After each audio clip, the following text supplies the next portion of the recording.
हमारे लिए मंगलाचरण क्यों करना चाहिए। शास्त्र स्वाध्याय से पहले 6 बातों का ध्यान रखने को कहा था। और जीव द्रव्य क्या है, द्रव्य किसे कहते हैं, पर्याय किसे कहते हैं, गुण किसे कहते हैं, अजीव द्रव्य किसे कहते हैं, अजीव के कितने विधि पढ़ चुके थे। अब आज चलते हैं, हम जीव द्रव्य के अधिकार पढ़ते हैं। गाथा नंबर 2। जीवो ओगमो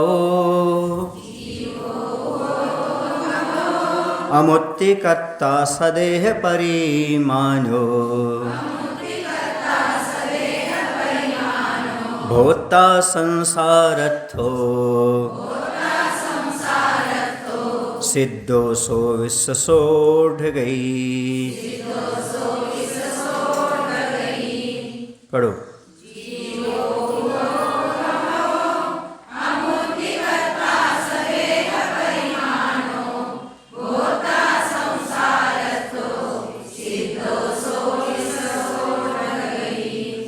सो जीवो उभोगमो अमुत्ति कर्ता सदैह परिमाणो भोक्ता संसारत्थो सिद्धो विश्वसा उड्ड गई अथि। क्या अर्थ हुआ? वह जो जीव है वह जीवो, सो कौन? वह जीव, जीवो जीने वाला है, उपयोगमयो उपयोगमयी है, अमुत्ति अमूर्तिक है, कर्ता कर्मों का करने वाला है, कर्मों का करता है, सदैह परिमाणो अपने देह के परिमाण स्वरूप है। जैसे वह देह में जाता है छोटा बड़ा हो जाता है। फिर उसके बाद भोक्ता यानी जो कर्म करता है उसका भोक्ता भी वह जीव ही होता है। संसारत्थो संसारी जो है वह जीव ही है। सिद्धो वह सिद्ध जीव ही है। और स्वभाव से ऊर्ध्वगमन स्वभाव वाला भी कौन है? जीव ही है। ये यहाँ पर 9 अधिकार बताए। कितने अधिकारों का वर्णन किया? 9 का। इसमें सबसे पहला है जीवत्व। समझ गए ना? जीवत्व अधिकार। जीवत्व अधिकार का अर्थ है जीव के सापेक्षा से है। तो जीव निश्चय नय से, शुद्ध निश्चय नय से भी, और व्यवहार नय से या अशुद्ध निश्चय नय से, दोनों प्रकार से जीव कैसे है? तो शुद्ध निश्चय नय से जीव कैसा है? तो जीव आदि मध्य और अंत से रहित है और निज पर प्रकाशक है, सारी उपाधियों से रहित है, शुद्ध चैतन्य स्वरूप है और निश्चय प्राण से जीता है। दर्शन और ज्ञान क्या है? निश्चय प्राण, इससे जीने वाला ये जीव है। और व्यवहार नय से कैसा है? अशुद्ध नय से कैसा है? तो यह अनादि कर्म बंधन के बस से अशुद्ध द्रव्य और भाव प्राण से जीता है, इसलिए भी यह जीव है। अशुद्ध निश्चय ने कहो, व्यवहार न कहो, 10 प्राण है ना, तो 10 प्राणों से जीता है।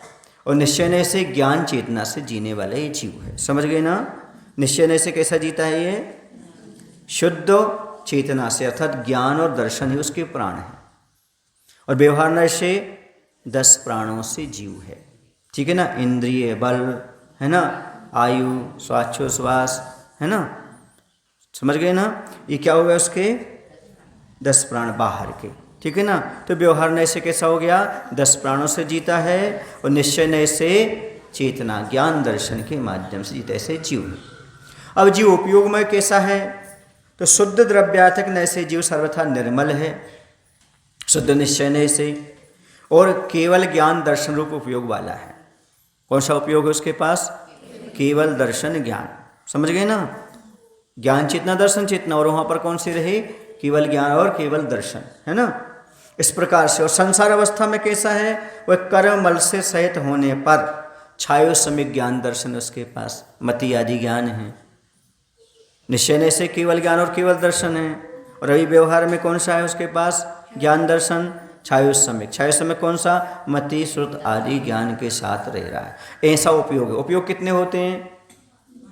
अभी आएगा। वैसे उपयोग 2 होते हैं मुख्य, ज्ञान उपयोग और दर्शन उपयोग होते हैं। समझ गए ना? ज्ञान उपयोग के 5 वेद हो जाते हैं, दर्शन उपयोग के 4 हो जाते हैं। समझ गए ना? ये अलग आगे बताएंगे, लेकिन अभी उपयोगमयी है, मतलब ज्ञान दर्शन उपयोगमयी है। शुद्ध निश्चय से कैसा है? केवल ज्ञान और दर्शन वाला है। और व्यवहार से अभी वर्तमान में कर्म सहित है तो मति श्रुत अवधि आदि ज्ञानों से सहित है। समझ गए ना? इस प्रकार से जीव अमूर्त कैसा है? तो निश्चय नहीं से जीव कर्म मल से रहित होने से। निश्चय नहीं से कैसा है? कर्म मल से रहित है, इसलिए अमूर्त है। अमूर्त का अर्थ है जो दिखाई ना दे। अमूर्त का अर्थ क्या है?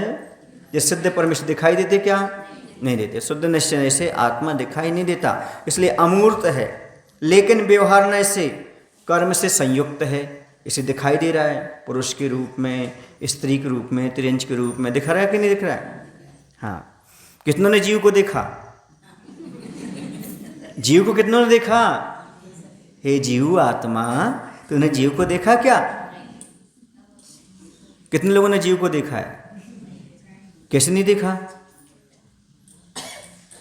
दो प्रकार से बताया, अमूर्तिक भी है और मूर्तिक भी है। मूर्तिक तो देखा है ना, अमूर्तिक नहीं दिखा, लेकिन मूर्तिक तो देखा है ना। आप जैसे चींटी दिखती है तो अभी क्या बोलते हैं? जीव है। तो क्या दिख रहा है उसका? आत्मा तो दिख नहीं रही है, मात्र क्या दिख रहा है? शरीर दिख रहा है, 10 प्राण माल, उसके प्राण वगैरह दिख रहे हैं, जितने हैं उसके पास दिख रहे हैं ना, इंद्रिय आदि दिख रहे हैं, चल रहा है, फिर रहा है। तो मूर्तिक रूप में आपने देखा है, जाना है, लेकिन अमूर्तिक रूप में अभी आपने उसको अवलोकन में नहीं लाया। तो निश्चय नय से अमूर्तिक है और व्यवहार नय से मूर्तिक भी है। अच्छा ये बताओ, आप जीव से डरते हो कि पुद्गल से डरते हो?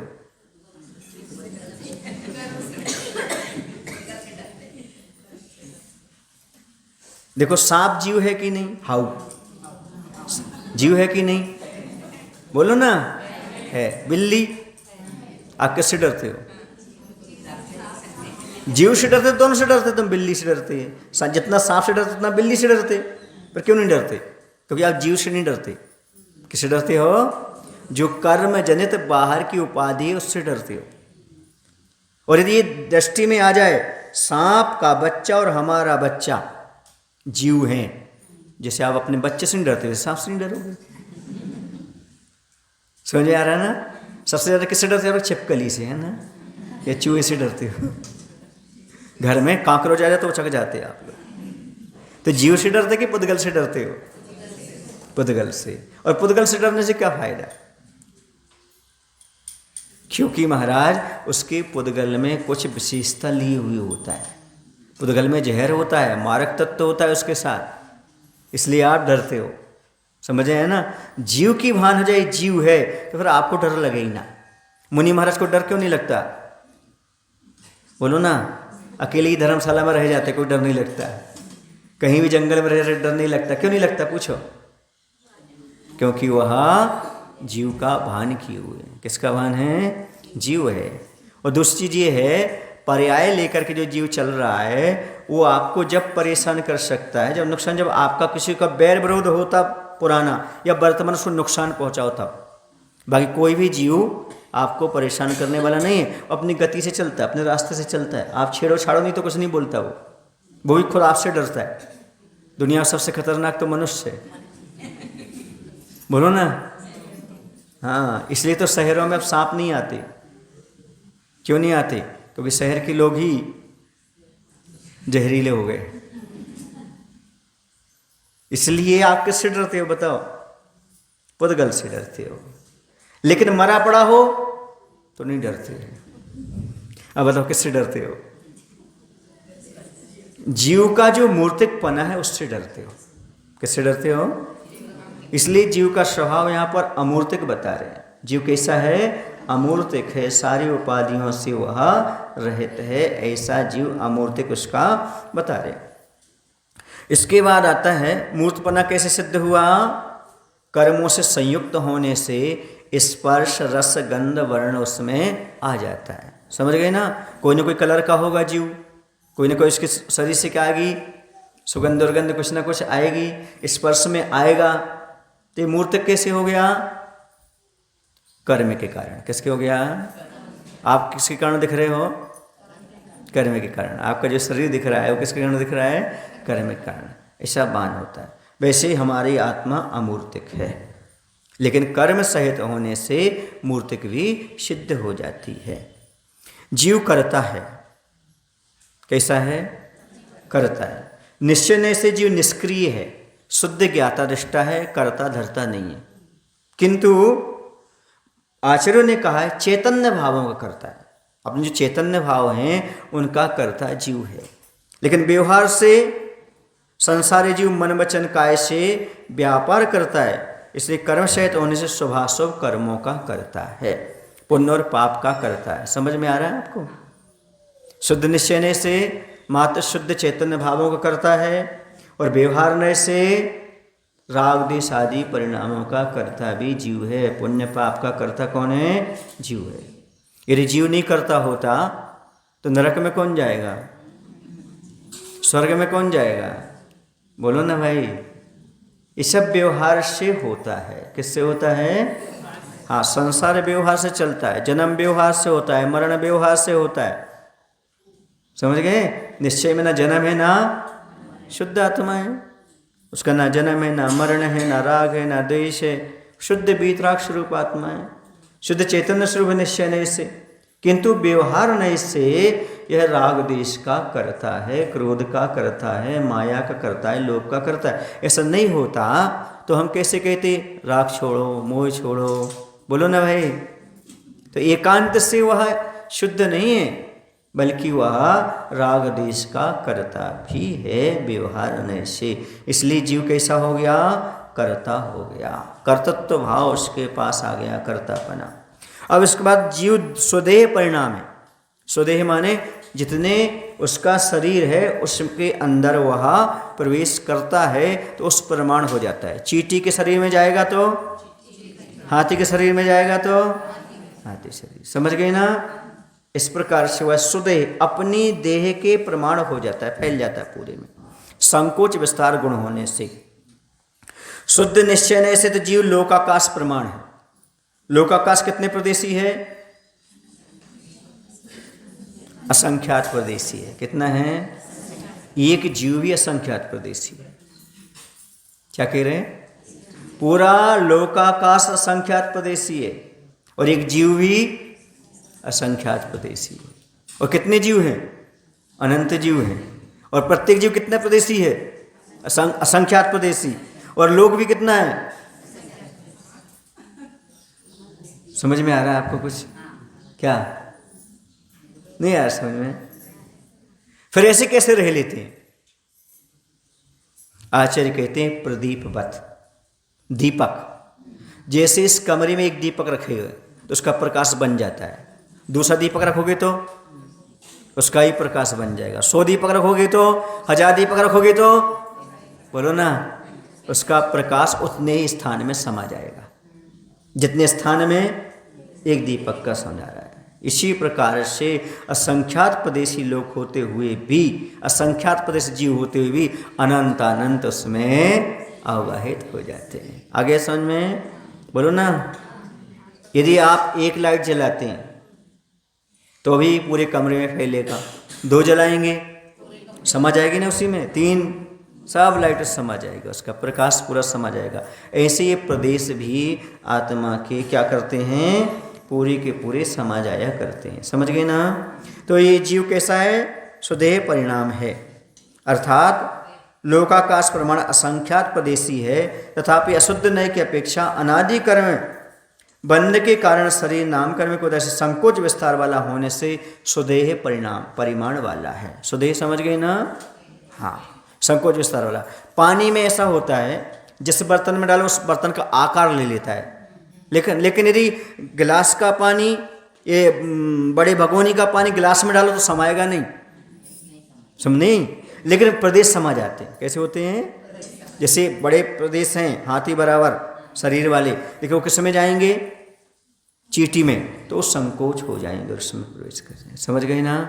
और यदि उनको विस्तार करना है, चींटी से मर के हाथी की पर्याय में जाना है तो उसके प्रदेश क्या हो जाएंगे? फैल जाएंगे। समझ में आ रहा है ना आपको? ये संकोच विस्तार होने से यह जीव कैसा है? स्वदेह परिमाण वाला है। कैसा है? स्वदेह परिमाण वाला यह जीव होता है। फिर होता है जीव भोक्ता। कैसे है? जो कर्म करेगा सो, वैसे तो शुद्ध निश्चय से ये जीव कर्ममल से रहित है। कैसा है? शुद्ध चैतन्य स्वरूप है, किंतु अशुद्ध नय से सुनो कुंथु कर्ममल सहित है। कैसा है? कर्मल से सहित है और अपने स्वभाव कर्म से उत्पन्न सुख दुख का भोगता है। क्योंकि जो जीव जैसा करता है वैसा वो भोगता है, और जो करता है उसका वो स्वामी भी होता है। कौन होता है? स्वामी। जैसे तुमने जो किया तो उसके स्वामी कौन? आप। हाँ, और भोक्ता कौन? आप। समझ गए ना? वैसे तो निश्चय से करता भोक्ता जीव नहीं है, लेकिन व्यवहार में ऐसे करता भी है और भोक्ता भी है। यदि ऐसा नहीं होता तो करने के बाद नरक क्यों जाता? करने के बाद स्वर्ग क्यों जाता? शरीर नहीं जाता, कौन जाता है?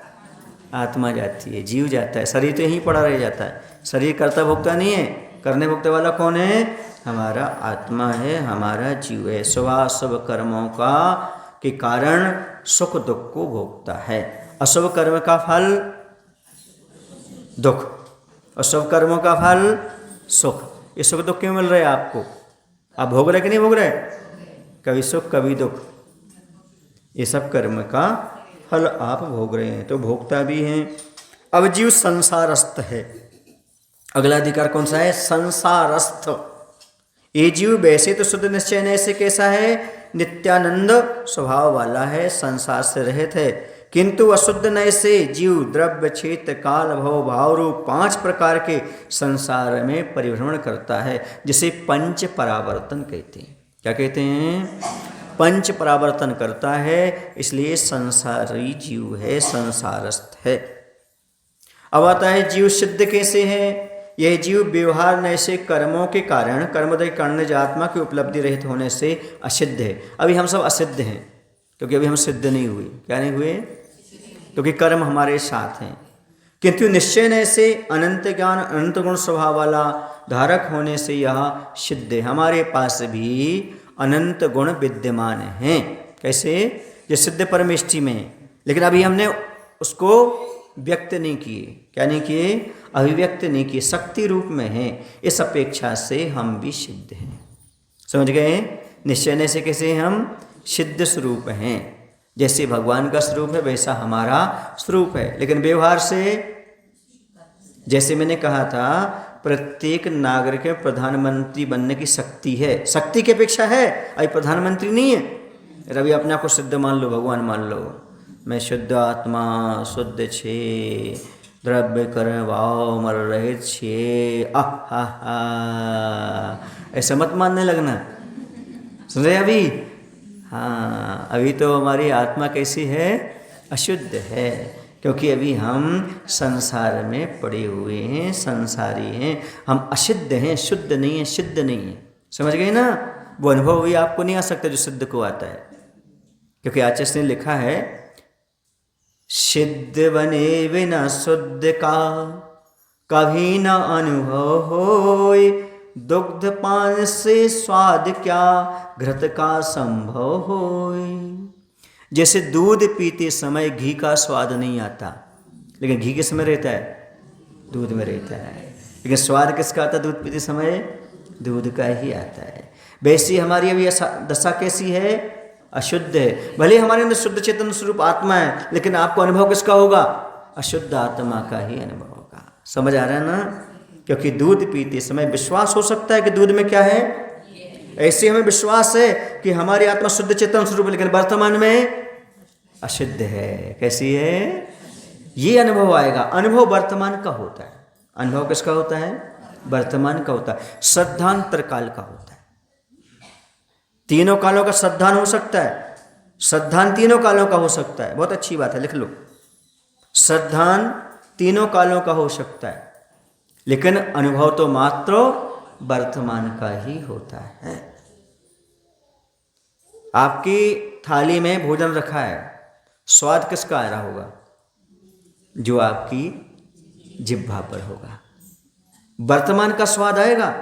जो पहले आपने खा लिया है उसकी डकार आ सकती है। डकार समझते हो? ये डकार कहलाती है। खट्टी मीठी जैसी भी, अजीर्ण है तो खट्टी आएगी, बोलो ना, ये डकार आ सकती है। और जो आपके सामने भोजन रखा हुआ है उसकी खुशबू आ सकती है, लेकिन स्वाद किसका आएगा? समझ में आया ना? तो वर्तमान का ही अनुभव यानी स्वाद आता है। डकार और जो आगे दिख रहा है ना आपको वो खुशबू, वो श्रद्धान का विषय है, लेकिन स्वाद तो समय आने वाला नहीं। आए समझ में आपको? तो त्रिकाल का क्या हो जाता है, हमें श्रद्धान हो जाता है। और अभी वर्तमान में अनुभूति किसकी होती है? वर्तमान की ही अनुभूति होती है। पर क्या है, मुंह में किशमिश है, वो रसगुल्ला दिख रहा है, किशमिश का स्वाद ले नहीं रहा है, रसगुल्ला को देख रहा है। 5 मिनट में भोजन किया, चल दिया। समझ गए ना? तो अनुभव वर्तमान का लिया जाता है, वर्तमान का ही होता है। हम अभी सिद्ध स्वरूप हैं, लेकिन अभी हम सिद्ध का अनुभव नहीं कर रहे। समझ गए ना? इसलिए जीव सिद्ध जैसा है, सिद्ध स्वरूप है, लेकिन अभी वर्तमान में वह कैसा है? बताओ भाई। कर्मोदय के कारण निज आत्मा की उपलब्धि रहित होने से असिद्ध है। समझ गए ना? अब जीव स्वभाव से ऊर्ध्वगमन करने वाला है। वैसे तो कहीं भी गमन करता है, त्रियंच में, नरक में, कहीं भी आड़ा तिरछा करता है। क्यों करता है ये? चारों गतियों उत्पन्न करने वाला होने से, व्यवहार नए से कर्मों के उदय के बस ये ऊर्ध्व भी जाता है, अधो भी जाता है, त्रयक भी जाता है, स्वभाव वाला है। किंतु निश्चय न इससे केवल ज्ञान आदि अनंत गुणों की प्राप्ति होने के कारण जीव स्वभाव से ही मोक्ष गमन के समय स्वभाव से ऊर्ध्व गमन स्वभाव वाला है। कैसा है? हाँ, जैसे अरंडी का बीज होता है, वो कैसा होता है? जैसे ही वह निकलता है फल्ली में से तो ऊपर जाता है। जैसे दीपक की लौ कहाँ जाती है? शिखावत कहाँ जाता है? हाँ, अरंडी बीजवत कैसे जाता है? ये ऊपर जाता है। इसका स्वभाव है। वैसे आत्मा का स्वभाव है। समझ गए ना? ऊर्ध्वगमन स्वभाव है, लेकिन कर्म के कारण त्रियक भी चला जाता है, नीचे भी चला जाता है, क्योंकि स्वभाव को भूल जाता है। तो नरक भी चला जाता है, रेंच में भी चला जाता है, इधर उधर भी भटकता है। इस स्वभाव को प्राप्त कर ले तो कहाँ चला जाए? 7 राजू पार कर जाए। समझ गए ना? एक समय में कितना राजू पार कर जाता? 7 राजू सिद्ध शिला पहुँच जाता है। इतनी क्षमता किसके पास है? आत्मा के पास नहीं, आपके पास। आप आत्मा नहीं हो क्या? हमारे पास ही क्षमता है, हम भूल जाते। आत्मा कोई अलग से है क्या? आत्मा कौन है? ये सब जो अधिकार पढ़ रहे हैं, किसके पढ़ रहे हैं? हम स्वयं के पढ़ रहे हैं। उसी का नाम स्वाध्याय है। 100 अध्याय स्वयं का जहां अध्याय खुल जाए तो समझो स्वाध्याय प्रारंभ हो गया। इस स्वयं का अध्याय खुला हुआ है। इस स्वयं के अध्याय पढ़ रहे, जो अधिकार पढ़ रहे हैं, हम किसके हैं? ये कोई जीव कहीं अलग से कहीं दिखता नहीं और कहीं रहता नहीं। ये कौन है? इस शरीर के अंदर जो है, जैसे तिल के अंदर तेल रहता है, जैसे अग्नि, लकड़ी के अंदर अग्नि विद्यमान रहती है, जैसे दूध के अंदर घी विद्यमान रहता है, जैसे पत्थर के अंदर सोना विद्यमान रहता है। सुन रहे ना? वैसे इस शरीर के अंदर आत्मा विद्यमान है। इस श्रद्धान रखो, इस श्रद्धान करो। इस शरीर के अंदर क्या विद्यमान है? आत्मा है। जब मरण हो जाता तो कौन निकलता है इसमें से? आत्मा। मरण किसका होता है? जो व्यवहार से 10 प्राण है वो छूट जाते हैं। ज्ञान दर्शन का तो मरण होता नहीं, तो जीव का कभी मरण नहीं होता। व्यवहार से कहते हैं इसका मरण हो गया है, उनका स्वर्गवास हो गया है, माने वो यहाँ से स्वर्ग में चले गए हैं तो मरे तो नहीं ना? बोलो ना, फलाने चंद स्वर्गवासी हो गए, देवलोक गमन हो गया। क्या बोलते हैं आप? देहावसान हो गया, शरीर का मरण हुआ। वो तो कहीं ना कहीं है। बोलो ना, मरण हो गया है। हाय क्यों लगाया? फिर है तो है कहीं ना कहीं। वो यहाँ से गया वहाँ तो है। समझ में आ रहा है ना? इसलिए आत्मा कभी मरती नहीं। इस श्रद्धान रखो, हमारी आत्मा कभी मरती नहीं। ये 10 प्राण छूट जाते हैं, इसको मरण कहते हैं। और 10 प्राण मिल जाते हैं, उसको आप लोग जन्म कहते हो। समझ गए ना? ये व्यवहार की अपेक्षा से। तो कहाँ पहुँच गए थे अपन? ऊर्ध्वगमन स्वभाव वाला हमारा आत्मा है। ये यहाँ पर कितने अधिकार हो गए? बोलो ना, 9 अधिकार यहाँ पर कह दिए गए। समझ गए ना? इनको समझने की आवश्यकता ये है कि जो जो अधिकार बताए, क्यों बताए, इनकी आवश्यकता क्यों है, ताकि हम समझ सकें कि ये हमारी सारी प्रणति व्यवहार से चल रही है। हम कर्तापन, भोक्तापन, स्वामीपना में जब तक लगे रहेंगे तब तक मुक्ति का लाभ प्राप्त तो नहीं कर पाएंगे। हमें ये भोक्तापन, स्वामीपना, कर्तापना, मैं इसका करता हूँ, मैंने ये बिल्डिंग बनाई, मैंने ऐसा किया, मैंने वैसा किया, ये कर्तापना ही तो तुम्हें करें बंद करा रहा है। मैं इसका भोगता हूँ, मैं ऐसा करूँगा वैसा, ये सारा क्या है? ये मैं इसका स्वामी हूँ, ये मेरे गुलाम है, ये नौकर है, चाकर है, ये सब बनाना, ये क्या है? ये सब संसार की जड़ है। कर्तापन, भोक्तापन, स्वामीपना। जब आपने देखा होगा, कभी व्हाट्सएप पर आया होगा सुनने में, आचार्य ने यही कहा अंत समय, मैं कर्तापन से, भोक्तापन से, स्वामीपना से ऊपर उठा हुआ हूँ। अब मैं किसी का करता नहीं, मैं किसी को कुछ नहीं मानता, जिसको जो मानना है सो मानता रहे। मेरा कोई नहीं, मेरा शिष्य भी नहीं, मेरा कुछ भी नहीं, भक्त भी नहीं, ये कर्तापन, मेरा कुछ नहीं, बस मैं तो शुद्ध चेतन स्वरूप आत्मा हूँ।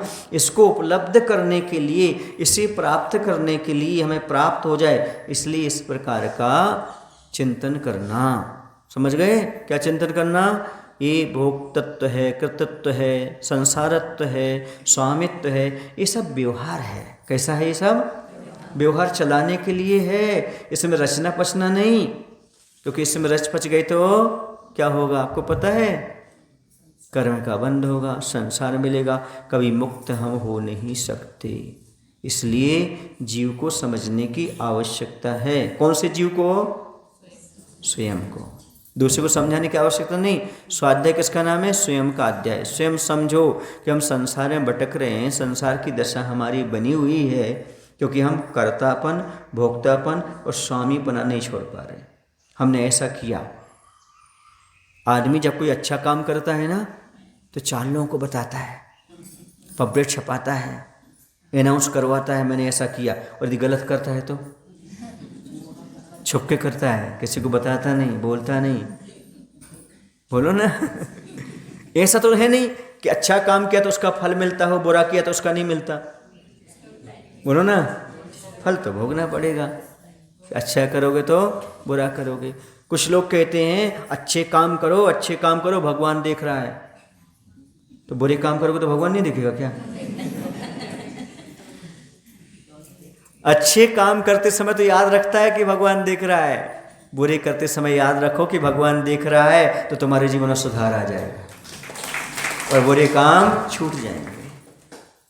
ये भी सोचा करो, जब कभी गलत करते हो तो ये सोचो इसको भी भगवान की नज़र में आ रहा होगा, भगवान के केवल ज्ञान में ये भी झलक रहा होगा।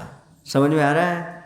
ये चीज़ जब आपको ध्यान में रहेगी तब आप गलत करने से बचेंगे और अच्छे रास्ते पर आने का प्रयास करेंगे। तो ये जो आपको अधिकार बताएं, इनको समझने की आवश्यकता है। एक बार आप रिवीजन कर सकते हैं, फिर से आप इसको समझ सकते हैं, पढ़ सकते हैं। कौन कौन से हैं? पहला है जीवत।